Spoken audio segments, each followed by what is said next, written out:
Hi, my name is Dana Arnett, co-host of Wicked Marketing, along with my partner, Carlos Sapene. You can find more information about us and our business on LinkedIn, or if you have any questions, email us at info@wickedbionic.com. Subscribe to Wicked Marketing on Apple Podcasts and write an awesome review for us. We're also on iHeartRadio, Spotify, and Google Play. Thanks for listening. Hi, I'm Dana. And I'm Carlos. Thank you for listening to our podcast. We want to talk today about something that Wicked Bionic, our agency, does a lot of work around, and that's media buying. And media buying is basically advertising. So we want to talk about how to successfully plan your advertising. And these are the steps that we use with our government agencies and the organizations that we work with. And I think that you'll find it interesting how media buying works. So one of the first things, the absolute first things that we start out with our clients is to learn about what their goals are. Yeah. So when it comes to goals and media buying, because by the time you reach the media buying phase, you should have already gone through the strategic planning of your campaign, the creative messaging development, the development of the creative, like what it's going to look like, what the message is going to be. You should have tested that message with the specific audiences that you're trying to reach. So basically you have a good sense by then, or should have a good sense by then, of what your advertising is about and who you're trying to reach, what the message is that you're using to reach them, and basically who those people are, right? Like a persona, like what do they look like? What do they stand for? What would they react to, depending on what you're trying to do, right? So once you're going into media placement, there's multiple different reasons, or tactics, right, that you can implement based on what you're trying to achieve. If you're trying to achieve awareness, meaning just creating awareness about your brand, getting people to know who you are, getting people to know who your product is, getting people to know who your service is, that's awareness, right? So that's people being able to remember your brand, right? So a lot of people talk about just driving that brand awareness by reach. So reach as many people as possible within what you're trying, that audience that you've defined as the audience that you're trying to reach, right? That's not necessarily the way that we approach it, because aside from reach, we take into consideration another term in marketing that you may hear, which is brand recall. So reaching people with your brand is great, right? But we're so bombarded at this point with advertising that when you're creating a goal, if your goal is just reach, then you're going to be you can reach as many people as you want. There's so many people to reach, right? But are they going to remember your brand at the time that they need to make a decision to use your brand? So a strategy for reach is going to drive people that have an immediate need, that are in the right space at the right time, right? So they're receiving the message and they're ready to try your product or service or something like that. Combining a strategy of reach with a strategy for brand recall means that you have to figure out, or throttle, basically, I don't like that word, but it's, throttling how many times you're going to hit people with that ad. So it takes up to 14 times nowadays for people to be able to remember your brand. So they have to see it at least 14 times. And that's intense, right? Because the reason behind that is that we are bombarded with so many pieces of advertising on a daily that we immediately find something else to move on to. We have this memory. Squirrel mind. Well, it's basically, it's the attention span of a goldfish is what they've called it, which is not true, but it's a funny analogy, right? But if you think about it, how many times do you pick up your phone and go onto another social network or chat with someone? It's continually distracting you from what you're doing. So you do need that continual reminder of a brand so that at the moment that you need it, you don't go like, oh, what was that brand that I saw the other day that was like the shoe or that service, right? You don't want that. You want them to go like, oh, it's blah, blah, blah. It's like this specific brand. Carlos, we could say that happens so much with our clients. We have a couple of contracts with the city of Los Angeles. And, a lot of what we're doing for them is more around initiatives and not a product. And to Carlos's point, we want to reach the residents in the city of Los Angeles. That is their goal. And obviously to have them recall these particular agencies and to be interested in and also want to take advantage of an initiative that they might not have been interested in a month ago, but now immigration is very important for them. Therefore, they pay attention to the ad. So that's why the goals of what the client wants and what the brand is looking for is the way that we start, right? Right. And the reason why I say throttle with reach and frequency is what is called, right? How often people see the ad is you're going to need more frequency the less emotionally effective your ad is. What does that mean? If I have an ad like we do for the library that tells you that you get free immigration services through the library, well, that's going to have an emotional connection to a need that I have that is a very important need if I'm an immigrant, right? So that's going to be an easier recall for me than if you're just showing me a nice pair of shoes, right? Or you're showing me an attorney service, or you're trying to sell me on moving my checking account to your bank, anything like that, right? That doesn't really necessarily have an emotional connection unless you're doing something to create an emotional connection or need. That helps. If you do that in your messaging, if that's part of your campaign strategy, then that's going to help you reduce the frequency in which you need to reach people, because they will create that emotional connection, which will drive the brand recall. So I'm trying to make it as human as possible. Well, and that's what's so fun about doing initiatives, because first of all, we seem to be so fortunate that we work on initiatives with the library and with the city of Los Angeles that we care about and that are emotional. So it's really not that hard for us to create advertising that means something, because it is things like getting a free high school diploma through the library, or the census and getting people to participate, those kinds of things that we've worked on. So we're reaching people at that emotional state with something that is really, that really matters to them, like you said, So what I would say is set up your goals based on what you know about your campaign, with a strategy that you took when you created the creative, and whether or not you're doing something to drive an emotional connection, to drive brand recall, or to just drive brand awareness. If it's a beautiful ad of a beautiful pair of shoes, or if it's a beautiful ad of, anything that has to do with a product, if it's not creating an emotional connection for me, which they do, there's many that do, right? Sure. Like Nike does a great job at creating this sense that I'm going to run better, which I'm a runner, right? I'm going to run better if I buy their most updated Nike shoe for running. So, which I do, right? So it does create that emotional connection, and it does drive something else that's important as part of this, which is your customer lifetime value. The fact that they use their campaigns to create a sense, which works with me, that their shoes are continually being updated to make my running easier, is something that keeps me on the heels of what's the next shoe that comes out of Nike for running, right?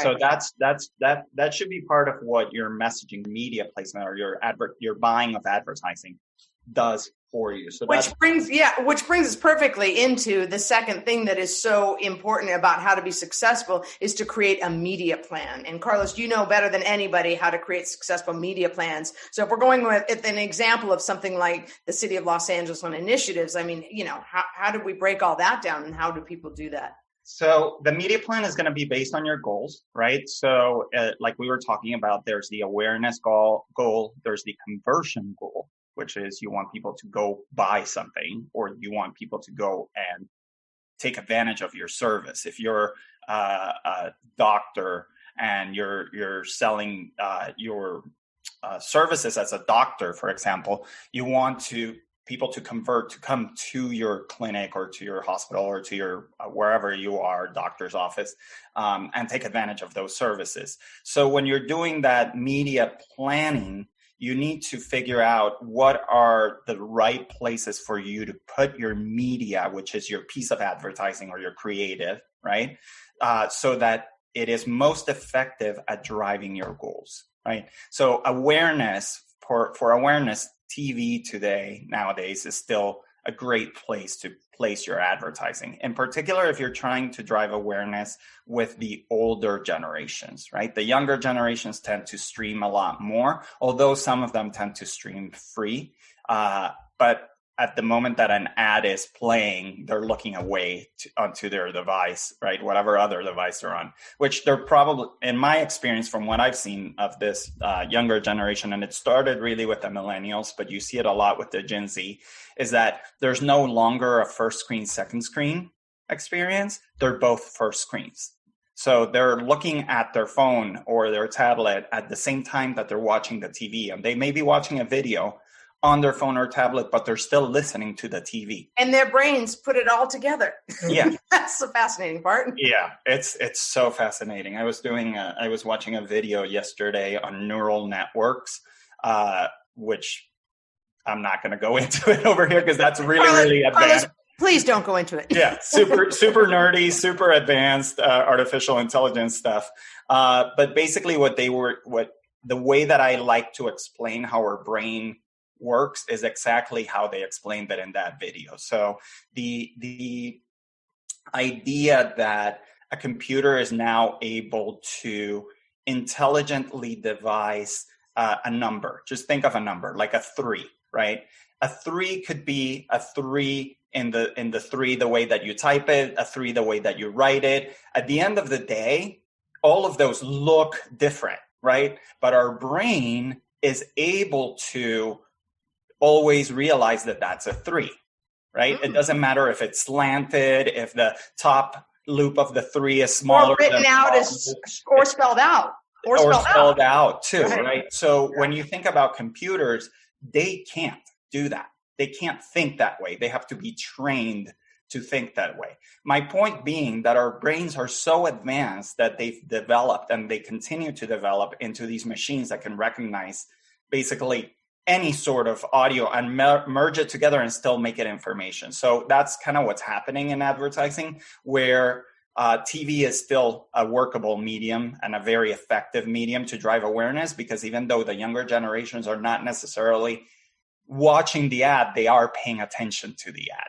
Right. So it's still in the background. I do want to say one thing about TV, though, Carlos, because I just got this thing that people have the idea that, it's, because I still think, it's network television and it's national and it's all big. When we do our advertising, whether it's television or billboards or, any form of digital, we're always targeting it. So it doesn't mean you're spending $100,000 on a TV ad. It means that you're creating something that you're targeting to a very specific consumer or a resident in a city or an area or a region. And then, so that means we're not talking that it's this huge expense. It's one avenue as well as the others. And that's the thing. TV has evolved a lot. First of all, there's 2 types of TV now, right? There's broadcast and cable, which is traditional TV. And then there's streaming TV, which is a big difference in a media buying landscape, because broadcast and cable TV are targetable, right, by DMAs. So DMAs are regions of areas where you can target that have coverage. So Los Angeles, for example, which includes the Los Angeles DMA includes the city of Los Angeles and surrounding areas, right? So it goes like way outside of the city of Los Angeles. So that you can buy that on TV and cable, and local TV, you can buy that. But you can't buy specific areas like if the way that we buy, which is we only want the city of Los Angeles, right? You can't do that in broadcasting and cable in traditional sense, right? But you can buy the DMA, right? So you don't have to buy a national campaign every time that you buy TV, because people get scared when they hear TV. They think that's never going to be something that I can afford because it's so expensive. Right, they hear the Super Bowl ad, right? And they think, that's what they think. Super Bowl ad, everything costs, and it's not accurate. A TV ad can cost you, $1,000, $2,000 to place. So and if you're after awareness, it is a great tool. Now, you may not get too many spots for that kind of money, but if you pick the right networks that are the right fit for your audience, then you will get the reach and the awareness that you're after. And that's just one piece of a media plan. And when I think, Carlos, what you were saying is before about the media plan, it is literally, think of a spreadsheet, right? I think that's kind of what our tool, it's literally a spreadsheet that's going to say, here's all the places that I'm advertising. Here's how much money I'm going to spend there, right? Yeah, and then here are the tactics behind it, right? So that's a really key important part of media buying, which are your tactics. So in order for you to media buy correctly, you look at your goals, right? And based on those goals, you identify the medium in which you place the media that is the most effective at what you're trying to do. So like I was saying, TV is great at awareness. Just to wrap that up, while you can do DMA at cable and broadcast TV, with digital streaming TV, meaning like the Bravo app on your TV or the, like those apps on your TV or on your phone or anything like that, which is where most of the younger generations are watching TV. They don't watch from cable boxes. That is targetable because it is digital. So that's targetable to the zip code level in a lot of cases, which is great. So continuing down, because I don't want to go into, we are going to do another podcast going into each medium. But there's multiple, just knowing that TV is great for reach, out of home is great for impressions. Now, are these impressions super valuable? That's debatable, right? But it is something that the way that I look at out of home, and out of home is like buses, benches, bus stops, billboards. If you have the kind of money for billboards, and that's great, because those are still very expensive, right? So billboards can be more expensive than a TV ad, a lot more expensive than a TV ad. But they are great reminders. So they are reinforcers of the brand, more so than discovery, right? Except in TV, which in TV, billboards are great. Well, and we've had that downtown LA billboard for our client for 3 years, right? Yeah, and I mean, you can tell that it is effective, that even a brand as forward-thinking as Netflix has been, they bought all the billboards on Sunset between, I think it's La Cienega and Doheny. So for those of you that are not from LA, that's a prime strip of Sunset billboards. And there's one outside of the office here, and I know what's on Netflix because I see the billboard. Then I write it in my phone. So yes, very effective in lots. So billboards are effective mediums, but they are still very expensive mediums. The big ones. There's two types of billboards, and we'll go into it on there's actually many types of billboards, but we'll go into those in a different podcast where we're going to cover all the different types of media. So that's kind of out of home, right? That's what's called out of home. I guess print is kind of out of home, but it's still in home because that's magazines and newspapers. It is a medium that I don't want to say is dying, but is not the most prominent medium for advertising right now. But generationally it is, though. I mean, people like locally, right, reading a newspaper. Yeah, a newspaper could be, it is very much older generations. Newer generations do not read the newspaper, or the majority do not. Do they know what a newspaper is? Yeah, exactly. But some magazines are still effective. Like, there's magazines that like Architectural Digest is really effective if you're trying to reach people that are into decorating or architecture or those kind of things. Vogue is still very effective because those are experiences, fashion, architecture, those types of experiences are all about beauty, still look much better on print than they do on digital, right? Like those digital magazines just don't give you that feel that you get from normal magazines. And I still feel like there is a generation, even the younger generation still pick up some of those magazines, right? And they still read them. So again, that's why I'm saying when you're doing your media buying, you have to know what your product is, who you're trying to reach, and what medium is the right fit for it. Those are the things that you need in order to create, just to begin to create your media plan, right? So then there's also radio.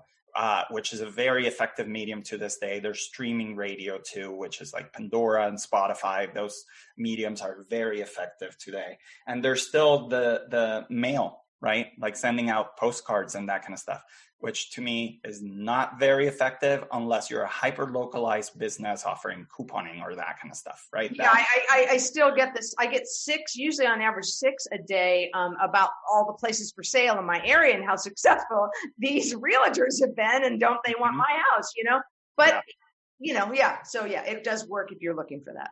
Yeah, so then obviously we've left the biggest one for last, which is digital, right? So digital is placing media. Digital is a new world, right? Well, it's an old world now for me, but it's still a relatively new, effective world in advertising because it's continued to evolve, right? So we have the traditional old school digital, which is display, video, and audio, right? That's how I break it up. Display meaning graphical type imagery type stuff, example. Right? Images. I see what. Give an example. Like the ads that you see on websites, those are display ads, right? Then you have video, which are what are called pre-roll, mid-roll, and post-rolls, right? That happen when you watch a video.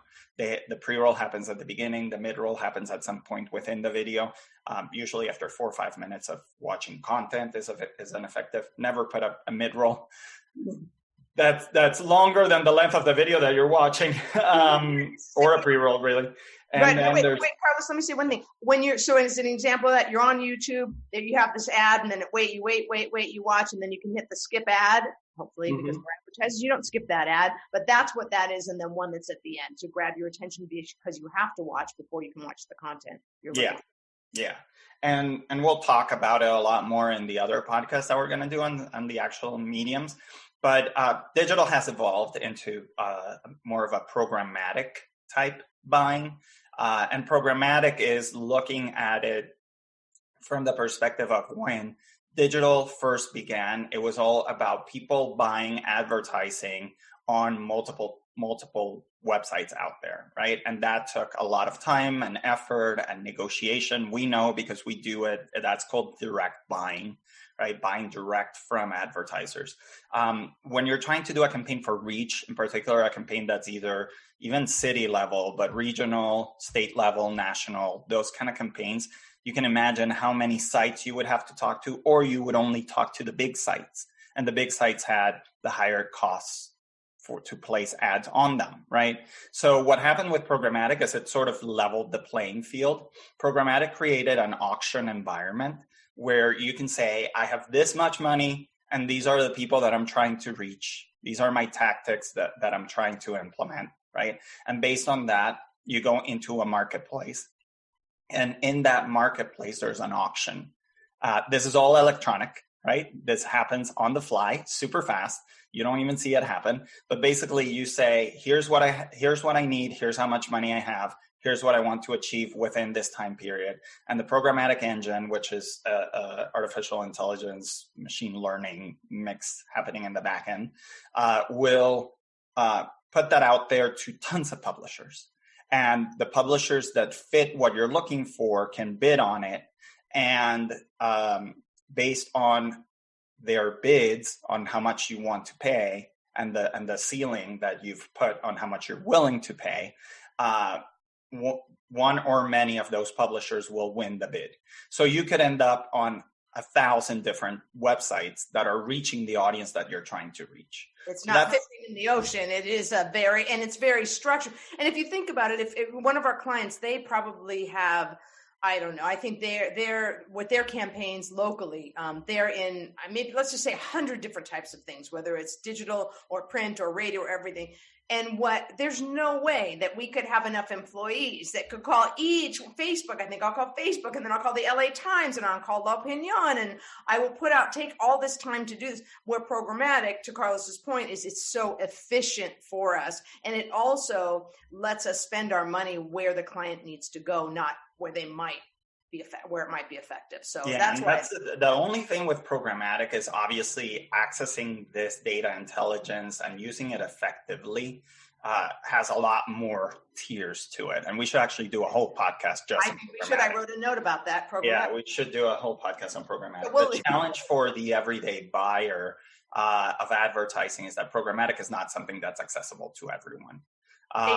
Agency access. It's agency. You have to go through an agency because of the costs that are tied to having a programmatic system in place. It's just not scalable for a mid-tier to small. I mean, small business is hard, even depending on the budget that you have. But programmatic still is what I consider the most effective way at media buying if you are good at it. So you can't just, like anything machine learning, this is a supervised learning environment of artificial intelligence, where you can't just let the algorithm go crazy with your money and allow all these publishers to bid like crazy on your inventory. You have to continually be looking at it. So then the tactics, which is the next portion or the final portion of the media buying, are once you define the places where you're going to place your media, right? Whether it's in the programmatic space or in the direct buying or out of home or TV or whatever, you have to create your tactics within it. So tactics include things like trying different messaging to different audiences, right? So within my programmatic media buy, I may say, I have this new store that I'm launching, right? That's part of my big chain of retail stores, right? And I'm launching it in this area. I'm going to have this specific piece of messaging that's going to be targeted to people 65 and over that live within 3 miles, because we know people are not willing to walk more than 2 miles for a product or service, and actually 0.6 miles is the realistic walking distance that people will do for that. But within an area, right, specific to what, depending on the type of product or service that you're putting out there. And you say, this is the messaging that I'm going to do for the 65 and over. This is the messaging that I'm going to do for the 45 to 65. And I'm just using age group as one example, right? It could be, this is the messaging that I want to use for yoga moms, whereas this is the message that I want to use for runners, whereas this is the message that I want to use for people that want to play tennis. If you're a sports store, for example, or a sport fitness type store. So those are the tactics that go under your media buy. And that could be that you're using different messaging. It could be that you're just swapping an image, right? And then within those tactics, you can have testing within those tactics. So that's also part of what we do within our media buys, right? Putting one ad out there is not effective for you in the long term for the spend that you're putting into it. The purpose of your spend should be to learn more about your customers so that your next spend, you're gaining more for less, exactly. Right? You want to convert more people, or you want to get more awareness for less money. So the less you're spending, the more people you're getting, right? So that's really the goal. There's a lot of people that go out there, or a lot of companies that go out there and just advertise for advertising's sake because they feel like they need to. That's not the purpose of it. Paid media is, or the main goal of paid media should be to drive up your organic awareness so that you don't have to continually be paying for people to remember to come back to your brand. You're continually paying to get new people into the fold of your brand so that your brand can grow. So that's a big mistake that I've seen done out there quite a bit, that people just want to pass off, or they don't even think about the fact that when you're doing media buying, your goal needs to be to get new people, learn from those new people, and figure out how you get more new people that then you retain, which is your customer lifetime value, right? So figuring out within your media plan, the pieces that you need to measure, which is what makes your media plan effective, are based on your goals, but what is your customer lifetime value? Meaning, once you get a customer, how long do they stay a customer without you having to continually be bombarding them with ads, right? I'm not saying that you don't continually message them. It's just without you having to continually spend to get that person back. And then how do you drive more engagement, more customer acquisition, and what is your cost of acquisition of those customers? Because over time, if you are effective at testing things and at learning about what gets your customer to engage, your cost per acquisition, meaning how much money are you spending for every new person that you're getting? And then that's your cost per acquisition. And then your customer lifetime value is going to tell you, am I spending more money to get someone that doesn't make me enough money to even pay back what I spent to get them? Or am I spending less and less money getting people where I make more and more money over time? Right. And that's really where you want to be.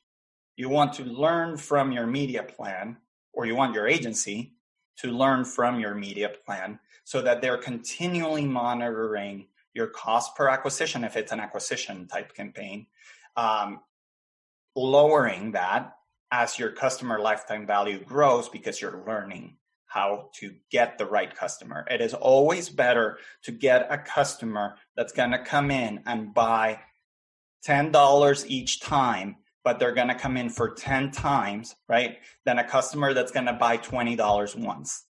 Right. Or twice. Right. Right. So that's where people kind of lose sense of the value of advertising and the true value of advertising. Advertising is not only about getting new people, it's about getting the people that you want. Exactly. And you know what's been so great, thank you for explaining that, Carlos, about working with the city, is because what I've seen over the course of 3.5 years is we have gained more love for the Los Angeles Public Library, more love, more interest. And every time there's an initiative that might appeal to one of the people that already love the library, people are like immediately jump on it because they love and they trust, right? Mm-hmm. So that's that initiative based and getting them to take action, like Carlos was talking about in the beginning, getting people to take action. So it's really advertising and media buying are really fascinating. And that's why I think, we talk about this speaking more to larger organizations and agencies, because it is an expensive journey, but expenses based upon where you are and what your needs are. And so the three things we covered are what the goals of the organization are, how to create a media plan, and then how to execute on it. And we'll talk more in other podcasts. We just kind of want to give some pieces of things, because we know that people are always looking and searching and wondering what things are or what it really means. So hopefully that was helpful to you all. And thank you for listening, and thank you for coming today. Have a great day. Thank you for listening today. Don't forget to subscribe to and share Wicked Marketing on Apple Podcasts and write an awesome review for us. We are also on iHeartRadio, Spotify, and Google Play. See you next time.